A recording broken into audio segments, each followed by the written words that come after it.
Hi, it's me again with Corel Tips and Tricks Part 5. I said I wasn't going to do it, but then when I was doing it, I ran into a little problem and I actually changed the design for it to work for a 12-sided cross or 12-sided star.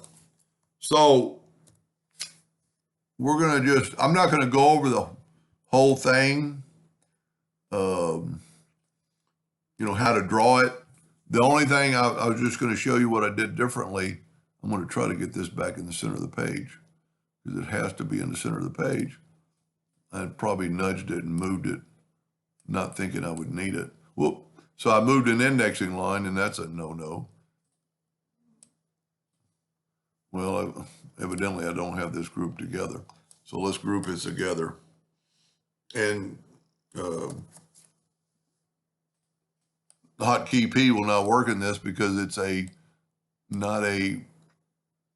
lopsided item. You got something taller. So what I did differently, first of all, you have to figure out how far to rotate it, which was, I can't remember, but it's math. But what I did, instead of having the line go this way, I had to turn the line the other way. And it actually looked pretty good. It came out pretty good. So I'm just going to go from there to there. And like I said, you want to, that's not a very good of an arch. You want that line, maybe not quite so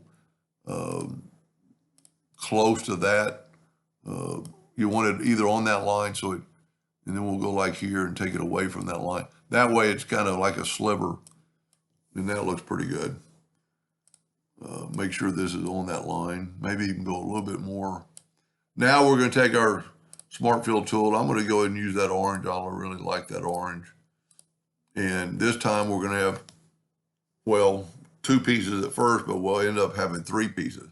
I only made the Smart Fill to get that item. Now I'm going to move it back, and I'm going to left click, right click, and I'm going to go ahead and go Control G and group it. But then I'm going to Control D and duplicate it and double click on the rotation. Sometimes it doesn't look like it is. This time I'm only going to rotate it 30 degrees.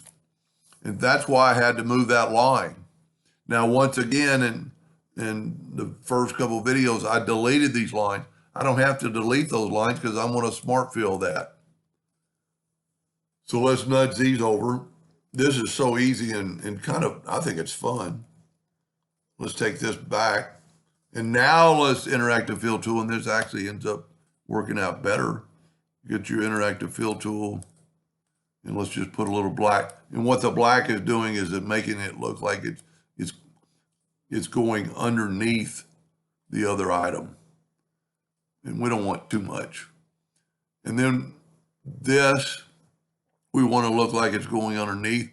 And this is a pretty good trick here that I kind of had to solve. If we put black here, if it ever put a little black here, see, just move this handle where it can't, and then bring this down. We just want a little bit. Then we could take this one with the interactive fill tool and make it look like it's going underneath like a twisted ribbon.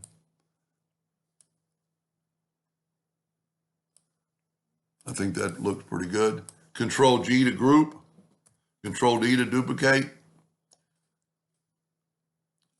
And we're going to rotate it 30 degrees. Control D. The twist on top actually makes it look better, I think.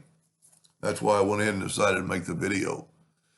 And now I can guarantee you this is the last video on this subject.